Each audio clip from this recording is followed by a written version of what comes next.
এদিকে কথা বলতে বলতে ঘণ্টাখানেকের মাঝে চিকেন পোলাও রান্না শেষ হল। অথই প্লটে খাবার সার্ভ করে উপরে মিতার রুমে নিয়ে যেতে লাগলেন। মাঝপথেই মিতার সাথে দেখা হলো অথইয়ের। হাতে খাবারের ট্রে দেখে মিতা এক চিলতে বাঁকা হাসি দিল। সম্ভবত সে অথইয়ের কাছেই যাচ্ছিল। অতপর অথইকে অনুসরণ করতে ইশারা করে নিজের রুমের দিকে পা বাড়াল সে। পিছু পিছু অথইও গেল। সে খুব ভালো করেই বুঝতে পারছে আজ তার কপালে শনি নাচছে। ভয়ে ভয়ে গুটি গুটি পায়ে সামনে এগিয়ে চলল সে। মিতার রুমে পা রাখতেই আতঙ্কে শুকনো ছোক গিলল অথই। মিতা হাতে একটা শক্ত বেত নিয়ে সোফায় বসে আছে। তা দেখে অথইয়ের ভয়ের মাত্রা দ্বিগুণ হয়ে গেল। তবুও বুক চেপে সাহস সঞ্চয় করে ঘরে ঢুকল সে। ধীর পায়ে এগিয়ে গিয়ে নির্দিষ্ট টেবিলটিতে খাবারের প্লেট রেখে আসার জন্য পা বাড়াতেই মিতা দ্রুত এসে তার পথ আটকে দাঁড়াল। কোনো কিছু বুঝে ওঠার আগেই আচমকা অথইয়ের পিঠে ও পায়ে শাট করে বেতের আঘাত বসাতে শুরু করল মিতা। আচমকা ব্যথায় অথই এক বিকট চিৎকার দিতে যাবে অমনি মিতা এক হাতে তার মুখ শক্ত করে চেপে ধরল। সে দাঁতে দাঁত চেপে কর্কশ কণ্ঠে ফিসফিসিয়ে রটায়, আজ সকালে রোদ্দুরকে দিয়ে আমাকে অপমান করিয়েছিস, আবার এখন আমার খাবার আনতে এত লেট করছিস, এর জন্য শাস্তি পাবি না? তা কিভাবে হয়? এই বলে সে যেন আরও হিংস্র হয়ে উঠল। পশুর মতো নির্দয়ভাবে বারবার বেত দিয়ে আঘাত করতে লাগল অথইয়ের শরীরে। অথই মুখ চাপা অবস্থাতেই ডুকরে কেঁদে উঠল। ব্যথায় তার শরীর নীল হয়ে যাচ্ছে। মিতা প্রায় রোজই কোনো না কোনো বাহানা বের করে এভাবে তাকে নির্যাতন করে, আর সে নিঃশব্দে সব সহ্য করে নেয়। কাউকে কিছু বলার উপায় নেই। একদিন বড় মামি অর্থাৎ জুলেখা রহমানকে মিতার এই অত্যাচারের কথা বলেছিল সে। ভেবেছিল কোনো বিচার পাবে, কিন্তু বিচারে সুবিচারের বদলে উল্টো জুলেখা রহমানই অথইয়ের উপর চটে গিয়েছিলেন। তারপর থেকেই সে একদম চুপ হয়ে গেছে। আর রোদ্দুরকে তো ভয়েই কিচ্ছু বলে না। ছেলেটার এমনিতেই রাগের তেজ আগ্নেয়গিরির মতো। সে যদি ভুলবশত জানতে পারে যে মিতা রোজ এভাবে অথইয়ের শরীরে আঘাত করে, তবে সে কি কাণ্ড ঘটিয়ে বসবে তা অথই নিজেও কল্পনা করতে পারে না। রক্তারক্তি কাণ্ড হয়ে যাবে। তাই নিজের সব যন্ত্রণা মুখ বুজে নীরবে সহ্য করে নেয় মেয়েটা। অথই নিজের মুখ থেকে মিতার হাত সারিয়ে কাঁপা কাঁপা গলায় বলল, ভাবি, প্লিজ ছেড়ে দিন আমাকে, অনেক কষ্ট হচ্ছে আমার। আমি তো কোনো ভুল করিনি, তবে কেন এত আঘাত করছেন আমাকে? আকুতি জানায় অথই। কিন্তু মিতার ভেতরে দয়ামায়ার বিন্দুমাত্র ছিটে ফোটাও ছিল না। সেই আকুতির জবাবে অথইয়ের গালে ঠাস ঠাস করে দুটো থাপ্পড় বসিয়ে দিল মিতা। অথই দুই গাল চেপে ধরে ছলছল চোখে তাকিয়ে রইল। উল্টো মিতা তার থুতনি শক্ত করে চেপে ধরে গলার রগ ফুলিয়ে চেঁচিয়ে উঠল, আমার সামনে ঢং করিস, রূপের বড়াই দেখাস, 2 টাকার সস্তা মেয়ে হয়ে এমপির মেয়ের সাথে লাগতে আসিস, আজ তোর খাওয়া একবারে বন্ধ। বের হ আমার রুম থেকে, জাস্ট গেট আউট। এক ছটকায় অথইকে রুম থেকে বের করে দিল মিতা। অথই ব্যথায় ককাতে ককাতে থরথর করে কাঁপতে কাঁপতে নিজের রুমের দিকে ধেয়ে গেল। রুমে ঢুকে দরজাটা কোনো মতে আটকে দিয়ে বিছানায় লুটিয়ে পড়ল সে। তারপর বালিশে মুখ গুজে হো হো করে ডুকরে কাঁদতে লাগল। বড্ড কষ্ট হচ্ছে তার। বুকের ভেতর যেন দাউ দাউ করে আগুন জ্বলছে। অথচ এই যন্ত্রণা ভাগ করে নেওয়ার মতো একটি মানুষও পাশে নেই। একবার মনে হয় এই নিষ্ঠুর দুনিয়া ছেড়ে অনেক দূরে কোথাও হারিয়ে যায়। কিন্তু সে যদি হারিয়ে যায়, তবে রৌদ্দুর তো বেঁচে থেকেও মরে যাবে। রৌদ্দুর যে তাকে ছাড়া আর কিছু বোঝে না। তাকে হারানোর সেই ভয়াবহ যন্ত্রণা রৌদ্দুর নিজে সহ্য করতে পারবে না। কিন্তু আর কতকাল সেই নির্মম জুলুম সহ্য করবে? তার অবুঝ ধৈর্যের বাঁধ যে দিনে দিনে ভেঙে চুরমার হয়ে যাচ্ছে। ব্যথা জর্জরিত ও ক্ষতে ভরা শরীরটা নিয়ে কিছুক্ষণ পর কোনোমতে উঠে দাঁড়াল অথই। এমনিতেই সকাল থেকে শরীরটা ভালো লাগছিল না। তার ওপর সারা শরীর জুড়ে এই বেতের দাগ ও তীব্র জ্বালাতন। তবে এই শারীরিক আঘাতের চেয়েও অনেক বেশি গভীরে আঘাত লেগেছিল তখন, যখন মিতা তাকে বেত দিয়ে মারছিল। আর রুমের আধখোলা দরজার বাইরে দাঁড়িয়ে জুলেখা রহমান শান্ত চোখে সব দেখছিলেন। একটা বারও প্রতিবাদ করেননি তিনি, মিতাকে থামানোর চেষ্টা করেননি। যে জুলেখা রহমান সম্পর্কে তার মামি, যাকে সে নিজের মায়ের মতো শ্রদ্ধার আসনে বসিয়েছিল, তিনিও আজ এতটা পাষাণ। যাকে মা ভেবেছিল, সেই মামিই তো নিজের ছেলেটাকে খুনি বলতে দ্বিধা করেন না। তিনি আর এই পরগাছা এতিম মেয়েটার জন্য কী বা মায়া দেখাবেন? চোখের জল মুছতে মুছতে কোনো রকমে শাওয়ারটা শেষ করল অথই। টাওয়াল দিয়ে শরীর মুছে জামাটা গায়ে দিতেই ব্যথায় কেঁপে উঠল সে। ধীর পায়ে এসে বিছানায় গা এলিয়ে দিল। আর দাঁড়িয়ে থাকার মতো বিন্দুমাত্র শক্তি তার শরীরে অবশিষ্ট নেই। এমনকি আজ রাতে যে তার কপালে এক অন্নও জুটবে না, সেটাও সে খুব ভালো করেই জানে। অতঃপর বিষাদ আর ক্লান্তিতে ভরা ভামা শরীরটা নিয়ে একসময় গভীর ঘুমে তলিয়ে গেল মেয়েটা। রাত তখন প্রায় 11টা। বাইকের মৃদু গর্জন থামিয়ে বাসার সামনে এসে দাঁড়াল রৌদ্দুর। এত রাতে ভেতরে কিভাবে ঢুকবে সেটাই ভাবছিল সে। পকেট থেকে হাত বের করে পরপর 4 বার কলিং বেল চাপ দিল, কিন্তু বেশ কিছুক্ষণ পার হয়ে গেলেও ভেতর থেকে কেউ দরজা খুলল না। রৌদ্দুর এক গভীর দীর্ঘশ্বাস ফেলল। সে বুঝতে পারল অথই নিশ্চয়ই ক্লান্ত হয়ে ঘুমিয়ে পড়েছে। অথচ এই মেয়েটা রোজ নিয়ম করে রৌদ্দুরের জন্য অপেক্ষা করে। সে যত রাত করেই ফিরুক না কেন, জেগে থেকে দরজা খুলে দেয়, নিজ হাতে খাবার বেড়ে খাইয়ে দেয়। আজ নিশ্চয়ই খুব বেশি শরীর খারাপ লাগছে বলেই মেয়েটা ঘুমিয়ে পড়েছে। রৌদ্রদের পরিবারটা একটা মধ্যবিত্ত পরিবার। বাসাটাও খুব একটা বড় নয়, ছোটখাটো একটা সাধারণ দোতলা বাড়ি। উপরের তলায় 4টে রুম, খুব একটা বড় নয়। একটায় থাকে রৌদ্রের বড় ভাই আহনাফ ও ভাবি মিতা, দ্বিতীয় রুমটায় থাকে তুলি, তৃতীয় রুমটায় অথৈ, আর 4 নম্বর একদম কোণার সবচেয়ে অগোছালো রুমটায় থাকে রৌদ্র নিজে, যেখানে সামান্য একটা চৌকি পাতা আছে, যাতে কোনো মতে একজন মানুষ এপাশ ওপাশ করে শুতে পারে। এছাড়া কোণায় রাখা ছোট একটা ওয়ার্ড্রোব। ব্যাস, এতেই রৌদ্র সো হ্যাপি। নিজের এই ছোট্ট রাজত্বেই তার পরম শান্তি। এবার মূল বিপত্তি ঘটল যখন ভেতর থেকে কেউ দরজা খুলে দিল না। কোনো উপায় না পেয়ে বাইকটা যথাস্থানে পার্ক করে রেখে নিজের রুমের বারান্দার পাশেই থাকা নারকেল গাছটা বেয়ে সাবধানে নিজের রুমে চলে এলো রৌদ্র। সারাদিনের থকল শেষে একটা ঝটপট শাওয়ার নিয়ে বের হয়ে সে সোজা বিছানায় গা এলিয়ে দিল, কিন্তু কোনোভাবেই চোখে ঘুম ধরা দিল না। মনটা বিষম অস্থির হয়ে রইল। হঠাৎই সে ধরফর করে বিছানায় উঠে বসল। সকালের আগের মাথায় অথৈকে এক ধাক্কায় ফেলে দিয়ে চলে গিয়েছিল। কথাটা এতক্ষণে মনে পড়তেই বুকে একটা মোচড় দিয়ে উঠল। সে আর এক মুহূর্ত দেরি না করে দ্রুত রুম থেকে বেরিয়ে পড়ল। রোদ্দুরের রুমের ঠিক পাশেই অথৈয়ের রুম, তাই রাতের এই নিস্তব্ধতায় তাকে ঢুকতে কেউ দেখবে না। দরজায় হালকা একটু টোকা দিতেই লক না থাকায় দরজাটা আলতো করে খুলে গেল। ভেতরে ঢুকে সে দেখতে পেল অথৈ একদম এলোমেলো হয়ে বিছানায় ঘুমিয়ে আছে, বুকের ওন্নাটা মেঝেতে গড়াগড়ি খাচ্ছে। মেয়েটাকে যে কতবার বারণ করেছে রাতে দরজা লক করে ঘুমাতে। হুটহাট কেউ রুমে ঢুকে পড়লে কি হবে? রোদ্দুর ধীর পায়ে এগিয়ে গিয়ে অথৈয়ের নিষ্পাপ মুখের দিকে তাকিয়ে হঠাৎই থমকে গেল। চাঁদের মিষ্টি আলো এসে পড়েছে মেয়েটার মুখে। আজ যেন ওকে একটু বেশি স্নিগ্ধ আর মায়াবী লাগছে, যেন অমাবস্যার রাতে এক টুকরো পূর্ণিমার চাঁদ গলে পড়েছে ওর অবয়বে। তাকে দেখে রোদ্দুর শুকনো ঢোক গিলল। বড় বড় কয়েকটা শ্বাস নিয়ে নিজেকে সামলানোর চেষ্টা করলেও নিজের ভালোবাসার তীব্র আকর্ষণ আর ধরে রাখতে পারল না। সে আলতো করে নিজের শরীরের ভর অথৈয়ের উপর ছেড়ে দিয়ে পরম শান্তিতে ওর গলার ভাঁজে মুখ গুজে নিজের পৃথিবীর সব ক্লান্তি আর অশান্তি জুড়িয়ে নিল। ঘুমের ঘোরে নিজের উপর কোনো ভারী স্পর্শ আর পুরুষালী অনুভূতি পেতেই পিটপিট করে চোখ চাইল অথৈ। আবঝা রুমের আলোয় এক পুরুষের অবয়ব দেখতে পেয়েই আতঙ্কে যেই না চিৎকার দিতে যাবে, অমনি রোদ্দুর নিজের শক্ত আঙুল ওর ঠোঁটে চেপে ধরল। এক নেশা মেশানো গাঢ় ফিসফিসে গলায় আওড়াল, পুতুল, ডিস্টার্ব করিস না প্লিজ। কণ্ঠ শুনেই এখন আর অথৈয়ের চিনতে বিন্দুমাত্র বেগ পেতে হল না। তবে এত রাতে রোদ্দুরকে নিজের রুমে এভাবে দেখে সে খানিকটা ভয় পেয়ে গেল।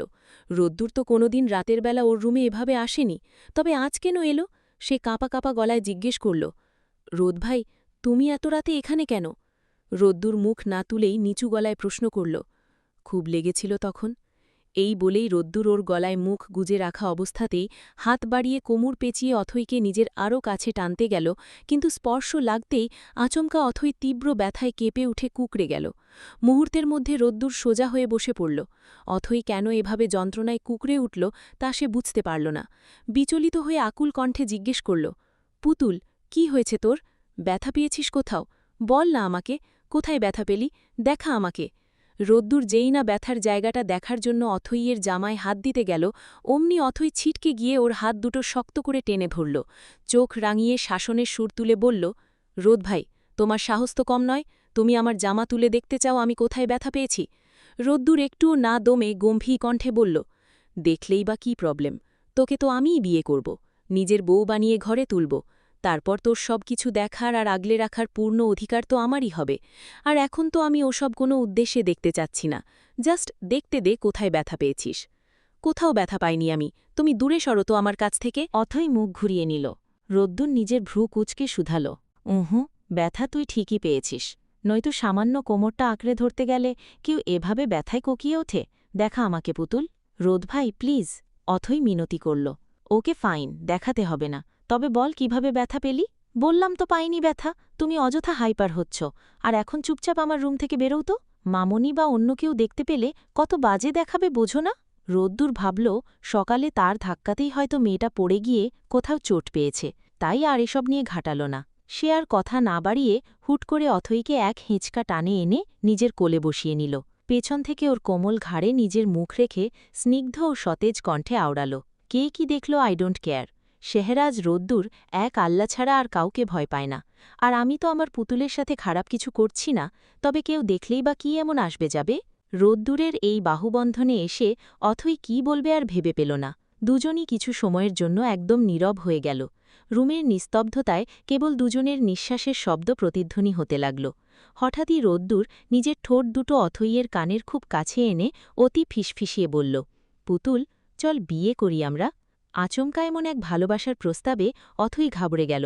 তবে বুক ঢিপঢিপ অবস্থায় ছোট্ট করে কৌতূহলী প্রশ্ন করল, তারপর? রোদ্দুর তখন পরম আদুরে গলায় প্রতিধ্বনিত করে, তারপর তারপর তারপর ছোট্ট একটা সংসার হবে আমাদের, আর সেখানে রাজত্ব করবি তুই। তোর ভালোবাসা যে বড্ড প্রয়োজন আমার। তারপর তারপর তারপর ছোট্ট একটা সংসার হবে আমাদের, আর সেখানে রাজত্ব করবি তুই। তোর ভালোবাসা যে বড্ড প্রয়োজন আমার। অথই এক চোখ বন্ধ করে আরেক চোখ খোলা রেখে বাঁকা চোখে তাকাল। সে মনে মনে বুঝতে চেষ্টা করছে রোদ্দুর ঠিক কী বোঝাতে চাইছে তাকে। রোদ্দুরও তার নিভু নিভু আবছা দৃষ্টিতে অপলক তাকিয়ে রয়েছে অথইয়ের মুখের দিকে। এক রাশ ভালোবাসার উত্তরের আশায় অধীর আগ্রহে অপেক্ষা করছে। ঠিক এমন সময় অথই মুখটা বেঁকিয়ে খুব মৃদু স্বরে শুধাল, আমি কি তোমাকে ভালোবাসি না রোদ ভাই? রোদ্দুর ওর দিকে আরেকটু ঝুঁকে ফিসফিসিয়ে বলল, এতটুকু ভালোবাসায় আমার একদম পোষাচ্ছে না পুতুল। আমার গভীর থেকে গভীরতম ভালোবাসা চাই। রোজ রাতে তোর উষ্ণ বুকে মাথা রেখে ঘুমোতে চাই। তোর মিষ্টি সুরের ডাকে প্রতিদিন সকালে ঘুম থেকে উঠতে চাই। তোর হাত থেকে রোজ খাবার খেতে চাই। আর থাক থাক, আর বলতে হবে না স্যার। আপনি কি কি চান সেটা আমার আর বোঝার কোনোই দরকার নেই। রোদ্দুর ভ্রুজগল কুঁচকে শুধাল, কেন, বিয়ে করবি না আমায়? অথই হুট করেই রোদ্দুরের ঘাড় ছুঁয়ে থাকা ঘন বাবরি চুলগুলোতে আলতো হাত বুলাল। সত্য বলতে রোদ্দুরের এই লম্বা চুলগুলো অথইয়ের খুব একটা পছন্দ নয়। কেমন যেন মেয়েলি মেয়েলি লাগে। তাকে চুল কাটতে বললে সে আবার কি মনে করবে সেই ভেবে অথই মুখে কিছু বলে না। তাছাড়া রোদ্দুর নিজের এই চুলগুলো খুব শখ করে রাখে, কিন্তু অথইয়ের তো ভালো লাগে না। সে সেই অবাধ্য চুলেই নিজের কোমল আঙুল চালিয়ে মুচকি হেসে উত্তর দিল, বিয়ে তো করবই তোমায়, কিন্তু তার আগে তোমাকে একটা জব পেতে হবে তো, নয়তো মামা মামুনি কি তোমার হাতে আমায় তুলে দেবে? তুমি চাকরি পেলেও দেবে কিনা তাতেই সন্দেহ। রোদ্দুরের চোখ দুটো হুট করে কেমন যেন বিষণ্ণ হয়ে গেল। সে করুণ কণ্ঠে আওড়ায়, তার মানে তুইও বলতে চাচ্ছিস আমি একজন খুনি বলে তোর মামা মামির মতো তুইও আমাকে দূরে ঠেলে দিবি? ভালোবাসবি না আমায়? অথই একদম স্থির দৃষ্টিতে তাকিয়ে রইল রোদ্দুরের দিকে। মাঝে মাঝে এই মানুষটাকে বড্ড অদ্ভুত আর অচেনা মনে হয়। বাইরে এত শক্ত আর বেপরোয়া একটা মানুষ, অথচ তার সামনে এলে কেমন আকুলতা প্রকাশ করে। তাকে নিজের করে পাওয়ার জন্য পিচ্চি বাচ্চার মতো পাগলামি করে। অথই হুট করে রোদ্দুরের গলাটা দুই হাতে জড়িয়ে ধরে তার নাকে নিজের নাক আলতো করে ঘষে নিল। তারপর ঠোঁটের কোণে মিষ্টি হাসি ফুটিয়ে বলল, তুমি কোনো খুনি নও, তুমি আমার রোদ ভাই, অনলি আমার। কে কি বলল না বলল তাতে এই অথইয়ের কিচ্ছু যায় আসে না। সে শুধু শেহরাজ রোদ্দুরকেই চায়। বুঝতে পেরেছেন স্যার? রোদ্দুর বাষ্পরুদ্ধ গলায় বলে উঠল, পুতুল, তুই এত কিছু জানার পরও কিভাবে এত বিশ্বাস করিস আমায়? যেখানে আমাকে জন্ম দেওয়া বাবা মা পর্যন্ত আমাকে খুনি বলে ধিক্কার দেয়, সেখানে তুই এত ভালোবাসিস কেন? তোর নিজের মাকেও তো আমিই খুন করেছি। সিসিটিভি ফুটেজে তো সেটাই দেখেছিস। অথই ফ্যাল করে তাকিয়ে রইল। সে স্পষ্ট বুঝতে পারল অতীতের সেই কালো স্মৃতি স্মরণ করে রোদ্দুর ভেতরে ভেতরে কতটা কষ্ট পাচ্ছে, কেমন তিল তিল করে তছনছ হয়ে যাচ্ছে। সে রোদ্দুরকে পরম মমতায় শক্ত করে জড়িয়ে ধরেই বলতে লাগল, রোদ ভাই, তুমি সবসময় নিজেকে কেন খুনি ভেবে কষ্ট পাও বলো তো? মামা মামনি কি বলল না বলল সেসব নিয়ে আমার বিন্দুমাত্র ব্যথা নেই। আমার রোদ ভাই কখনো এমন জঘন্য আর ঘৃণ্য কাজ করতে পারে না, এটা আমার বিশ্বাস। এটা সত্যি যে সবাই জানে তুমি তোমার নিজের বনু আর আমার আম্মুকে খুন করে 4 বছর জেল খেটেছ, কিন্তু আমার মন বলে এসবের পেছনে লুকিয়ে থাকা সত্যিটা অন্য কিছু। এসব সম্পূর্ণ মিথ্যা। রোদ্দুর অবাক হয়ে শুধাল, সব সিসিটিভি ফুটেজে নিজের চোখে দেখলি, তবুও তুই আমায় এতটা বিশ্বাস করিস পুতুল?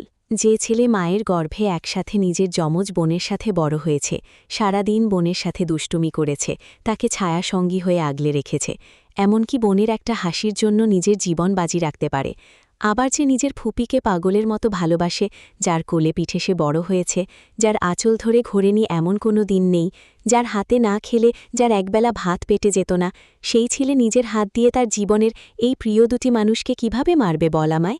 কোনোদিন পারবে সে? কথাগুলো শোনা মাত্রই রোদ্দুর যেন নিজের শেষ আশ্রয় খুঁজে পেল। সে এক তীব্র আবেগে অথইকে ঝাপটে ধরে বুকের সাথে পিষে ফেলল। মানুষ বলে জন্ম দিলেই শুধু বাবা মা হওয়া যায় না। আজ রোদ্দুর তার জ্বলন্ত প্রমাণ পেল। যে জন্মদাতা বাবা মা নিজের রক্তকে বিশ্বাস করতে পারেনি, সেখানে এই ছোট্ট মেয়েটা নিজের গর্ভধারিণী মাকে হারিয়েও তার রোদ ভাইকে একটুও অবিশ্বাস করেনি। যেখানে তার সবচেয়ে বেশি ঘৃণা করার কথা ছিল, সেখানে সে অগাধ বিশ্বাস আর ভালোবাসার রাজপ্রাসাদ গড়ে তুলেছে। হয়তো রোদ্দুর সেই অবিশ্বাসে ধাক্কা সহ্য করতে পারবে না বলেই রব অথইয়ের বুকে এত বিশ্বাস ঠেলে দিয়েছেন।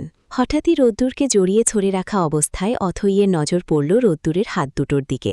আবছা আলোতেও স্পষ্ট দেখা যাচ্ছে তার হাতের চামড়া পুরো নীলচে হয়ে ফুলে গেছে। অথই দ্রুত করে নিজেকে ছাড়িয়ে উঠে গিয়ে রুমের লাইটটা জ্বালিয়ে দিল। তারপর দ্রুত ফিরে এসে রোদ্দুরের সামনে হাঁটু গেড়ে বসল। রোদ্দুরের আঘাতপ্রাপ্ত হাতটা পরম যত্নে নিজের 2 হাতের তালুর ভাঁজে তুলে নিল সে। অ্যাকোয়ারিয়ামের কাজ কেটে গিয়ে জমাট বাঁধা রক্ত এখনও লেগে আছে। অথই অশ্রুসিক্ত ও ব্যথিত দৃষ্টিতে রোদ্দুরের দিকে তাকাল। এই মানুষটা কবে নিজের ভালোমন্দ বুঝতে শিখবে তা আল্লাহ মাবুদ জানেন। একটা মানুষ এতটা অবুঝ আর বেপরোয়া কিভাবে হতে পারে?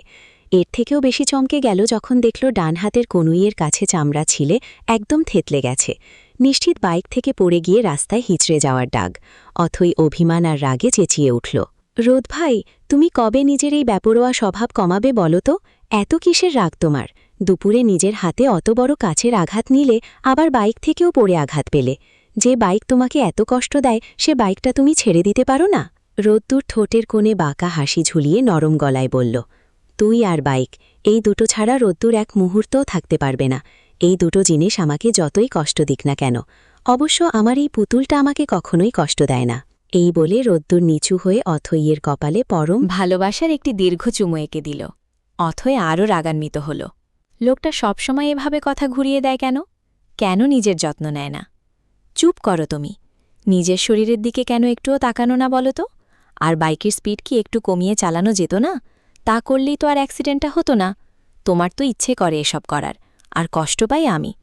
আমার চোখের জলের তো কোনো দামই নেই তোমার কাছে। রোদ্দুর অথয়ের গাল দুটো ধরে আদুরে স্বরে বলল, okay madam, sorry, next time থেকে খেয়াল রাখব। তবুও তুই এভাবে কাঁদিস না জানেমান। এরপর রোদ্দুর অথয়কে নিজের বুকের ভেতর আরও নিবিড় করে জড়িয়ে নিল। কিছুক্ষণ রুম জুড়ে কেবল এক গভীর নীরবতা। হঠাৎ সেই নিস্তব্ধতা ভেঙে অথয় কৌতূহলী গলায় জিজ্ঞেস করে বসল, রোদ ভাই, বল জানেমান, তুমি কি ছেলে নাকি মেয়ে? অথয়ের এই অদ্ভুত প্রশ্নে রোদ্দুর এতটাই অবাক হল যে তার গলায় যেন দম আটকে গেল। সশব্দে কাশতে শুরু করল সে। এইটুকু একটা মেয়ে তার পুরুষত্বের উপর সরাসরি প্রশ্ন তুলছে। রোদ্দুর কোনো মতে নিজেকে সামলে নিয়ে ভ্রুকুচকে ঝাঝালো কণ্ঠে বলল, কাছে আয় বইন, প্যান্ট চেক করে দেখে যা, তবু আমার পুরুষত্ব নিয়ে কথা বলিস না। ছি, আমাকে তুমি কোন আক্কেলে বোন বলছ? আর আমার কি লজ্জা শরম নেই যে তোমার প্যান্ট চেক করতে যাব? অথই নাক সিটকে কথাটি বলল। তার চোখের দৃষ্টিতে লজ্জা আর অস্বস্তি মিশে আছে। তার এমন মুখভঙ্গি দেখে রোদ্দুর মুখ বাঁকিয়ে হাসল। তুই আমাকে ভাই বলে সম্বোধন করিস তখন কিছু না, আর আমি একটু বোন বললেই যত দোষ। আর কি বললি, লজ্জা শরম? দেখব এই লজ্জা শরম কতদিন টিকে থাকে। বাই দ্য ওয়ে, আমার পুরুষত্বের উপর হঠাৎ এমন হামলার কারণ কি?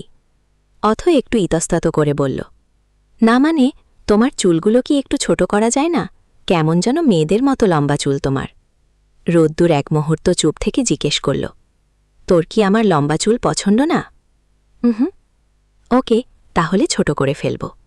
কথাটা রোদ্দুর খুব হালকাভাবে বললেও অথই জানে রোদ্দুর এটা করবে না, কারণ এই চুলের প্রতি তার অনেক টান। বন্ধুদের পর্যন্ত সে চুলে হাত দিতে দেয় না, অথচ তার পুতুলের বেলায় ভিন্ন। আর এই সুযোগে অথই একটা স্যাভলন আর মলম নিয়ে রোদ্দুরের সামনে হাঁটু গেড়ে বসল। সে যেই রোদ্দুরের হাতটা নিজের হাতের মুঠোয় নিতে গেল, রোদ্দুর এক ঝটকায় হাত সরিয়ে নিল। অথই চমকে গিয়ে নিচু স্বরে বলল, রোদ ভাই, হাতটা দাও। রোদ্দুর নির্বিকার স্বরে উত্তর দিল, না। কেন? তোর মামার টাকায় কেনা কোনো জিনিস রোদ্দুর ছুঁয়েও দেখবে না। অথই মৃদু হাসল। সে খুব ভালো করেই জানে রোদ্দুর মুখে যা বলে তাই করে, কিন্তু সে নাছোড়বান্ধা। আবারও রোদ্দুরের হাত টেনে ধরতে চাইলে সে আবার সরিয়ে নিতে চাইল। অথই আবার চোখ রাঙিয়ে তাকাল, মৃদু স্বরে শান্ত গলায় বলল, এগুলো মামার টাকায় কেনা নয়। তুমি ভুলে যাচ্ছ রোদ ভাই, তোমার এই পুতুলও তোমার মতোই টিউশনি করে। নিজের হাত খরচ আমি নিজেই চালাই, মামার টাকায় নয়। রোদ্দুর চুপ হয়ে গেল। অথই আলতো করে রোদ্দুরের আঘাত পাওয়া হাতটা পরিষ্কার করে ড্রেসিং করে দিল। এরপর ভার্সিটিতে যাওয়ার সময় যে রুটি কলা কিনেছিল সেগুলো ব্যাগ থেকে বের করে রোদ্দুরকে খাইয়ে দিতে লাগল। প্রচণ্ড খিদে থাকায় রোদ্দুর আর মানা করল না। অর্ধেক নিজে খেল আর বাকিটা পরম মমতায় অথৈকে খাইয়ে দিল। খাওয়ানো শেষে রোদ্দুর জিজ্ঞেস করল, সামান্য কিছু খাবার, সেগুলোও না খেয়ে ব্যাগে জমিয়ে রেখেছিলি কেন? তখন খেতে ইচ্ছে করছিল না। এখন বুঝছি না খেয়ে ভালোই করেছি, নইলে আমার রোদ ভাইকেও আজ সারা রাত অভুক্ত থাকতে হতো। আর শোনো, এবার তুমি নিজের রুমে যাও। কিন্তু রোদ্দুর উল্টো অথৈয়ের বিছানায় শটান হয়ে শুয়ে পড়ল এবং অথৈকেও টেনে নিয়ে নিজের বুকের ওপর রাখল। ওর মুখটা নিজের দিকে ঘুরিয়ে ফিসফিস করে আওড়াল, তোকে ছেড়ে কোথাও যেতে ইচ্ছে করছে না। এইসব বললে তো চলবে না, তাড়াতাড়ি যাও প্লিজ। পুতুল, আজকের রাতটা থাকি না প্লিজ, প্লিজ প্লিজ, জাস্ট আজকের রাত। গড প্রমিস, তোকে কিছুই করব না, শুধু বুকে জড়িয়ে ঘুমাবো। বিয়ের আগে এভাবে এক রুমে থাকাটা ঠিক নয়, তাড়াতাড়ি যাও, নয়তো খুব খারাপ হবে। ওকে ফাইন, চলে যাচ্ছি, তার বদলে একটা পাপ্পি দে। রোদ ভাই, এবার কিন্তু আমার সত্যিই রাগ হচ্ছে। অথৈ রাগে গজগজ করে উঠল। রোদ্দুর হাসল। হুট করে উঠে বসে অথৈয়ের গালে ঠোঁট ছুঁয়ে দিয়ে ঝুঁকে এসে মুচকি হেসে বলল, জাস্ট বিয়েটা হতে দে, তারপর তুই যতই কান্না করিস তবুও বারণ শুনব না। Got it? এরপর রোদ্দুর ধূপধাপ পা ফেলে নিজের কক্ষের দিকে চলে গেল। অথৈ একচিলতে মুচকি হেসে ভেতর থেকে দরজা আটকে বিছানায় গায়ে এলিয়ে গেল। ওদিকে তুলি ঘুমোতে না পেরে বারান্দায় পায়চারি করছিল। ঠিক সেই মুহূর্তে অথৈয়ের রুম থেকে রোদ্দুরকে বের হতে দেখে তার বুকটা কেঁপে উঠল। এক অজানা কষ্ট আর হাহাকার তাকে মুহূর্তে ঘিরে ধরল। রোদ্দুর তার সামনে আসতেই তুলি পথ আটকে দাঁড়িয়ে গেল। গম্ভীর গলায় প্রশ্ন করল, এত রাতে তুমি অথৈয়ের রুমে কি করছিলে রোদ্দুর ভাইয়া? রৌদ্দুর বিন্দুমাত্র তোয়াক্কা না করে দৃষ্টি নিচু রেখেই উত্তর দিল, রৌদ্দুর কাউকে কৈফিয়ত দিতে বাধ্য নয়। আমি কৈফিয়ত চাচ্ছি না, জাস্ট জিজ্ঞেস করছি। বল, কেন গিয়েছিলে অথৈয়ের রুমে? এবার রৌদ্দুর সোজা হয়ে দাঁড়াল, তুলির দিকে খানিকটা ঝুঁকে গিয়ে খুব নিচু স্বরে ফিসফিস করে আওড়ায়, তুই বুঝতে পারছিস না এত রাতে একজন পুরুষ তার শখের নারীর কাছে কেন যায়? ঠিক সেই কারণেই গিয়েছিলাম, কাজ শেষ তাই চলে এম। দেখছিস না গায়ে শার্টও নেই। এবার বুঝতে পেরেছিস নাকি ডিটেলস সহ বলতে হবে? তুলি স্তব্ধ হয়ে গেল, মাথা নিচু করে নিল সে। আপনা আপনি দুচোখ পেয়ে জল গড়িয়ে পড়ল। রৌদ্দুর তার কান্নার দিকে তাকালও না। তুলি আবার মাথা উঁচু করে করুণ গলায় বলল, আমায় কি সত্যি ভালোবাসা যায় না রৌদ্দুর ভাইয়া? আমি কি খুব খারাপ দেখতে? রৌদ্দুর এক মুহূর্তও দেরি না করে শীতল কণ্ঠে উত্তর দিল, তুই দেখতে খারাপ না, তবে তোকে দেখে আমার রুচি আসে না। এবার বুঝতে পেরেছিস কেন ভালোবাসি না তোকে? লিসেন, এই ভালোবাসি শব্দটা যেন আমার পুতুলের কানে না যায়, জানলে পরিণতি কিন্তু খুব খারাপ হবে, জাস্ট মাইন্ড ইট। এই বলেই রৌদ্দুর দ্রুত পায়ে সেখান থেকে চলে গেল। তুলি পাথর হয়ে দাঁড়িয়ে রইল। অন্ধকার বারান্দায় বিষণ্ণ মনে একাই দাঁড়িয়ে রইল সে। তার চোখের নোনা জল মিশে যেতে লাগল রাতের অন্ধকারে। ভোরের পাখির কিচিরমিচির শব্দ পেতেই আড়মোড়া ছেঙে বসল অথৈ। চোখ বন্ধ অবস্থাতেই ঘাড় এদিক ওদিক কাত করতে লাগল। ঠিক তখনই চোখ মেলে তাকাতেই চমকে উঠে চিৎকার দিল সে। সামনে দাঁড়িয়ে আছে রোদ্দুর, অথচ আজ যেন তাকে চিনতেই পারছে না অথৈ। তবে ঠোঁটের কোণে চেনা হাসিটা দেখেই চিনতে পারল। মুহূর্তে তার চোখের কোণের ঘুম উধাও হয়ে গেল। সে কাঁপা কাঁপা কণ্ঠে বলে উঠল, রোদ ভাই, তুমি? চিনতে পারছিস না নাকি? ওঠ, অনেক বেলা হয়েছে। কিন্তু তোর তো ঘুম ভাঙার লক্ষণই নেই, তাই বেলকনি বেয়ে এত রিস্ক নিয়ে তোর রুমে আসতে হলো। ভাবলাম মরে টরে গেলি নাকি। বিয়ে করলাম না, রোমাঞ্চ করলাম, আর এখনই মরলে কিভাবে হয়? তো তুমি এটা কি করেছ? তোমার মাথার চুল? ততক্ষণে রোদ্দুর তার পাশে এসে বসল। হাত বাড়িয়ে অথৈকে কাছে টেনে নিয়ে মৃদুস্বরে শুধালো, তুই গতকাল বললি না বড় চুল তোর পছন্দ নয়, তাই কেটে ফেলেছি। এখন বল, কেমন লাগছে আমাকে? ভালো লাগছে তো? আমি তো জাস্ট এমনিতেই বলেছিলাম, আর তুমি সত্যি সত্যি কেটে ফেললে। এত শখের চুল আমার সামান্য কথাই কেটে ফেললে, একটুও মায়া হলো না? মুহূর্তেই অথৈয়ের ঘাড়ে মুখ রেখে নেশাচ্ছন্ন গলায় রোদ্দুর বলল, ভালোবাসি তোকে। ভালোবাসার মানুষটার সামান্য ইচ্ছেটুকু যদি পূরণ করতে না পারি, তবে কিসের প্রেমিক পুরুষ? এবার সত্যি করে বল না জানে মন, কেমন লাগছে আমাকে? খুব কি বাজে দেখাচ্ছে?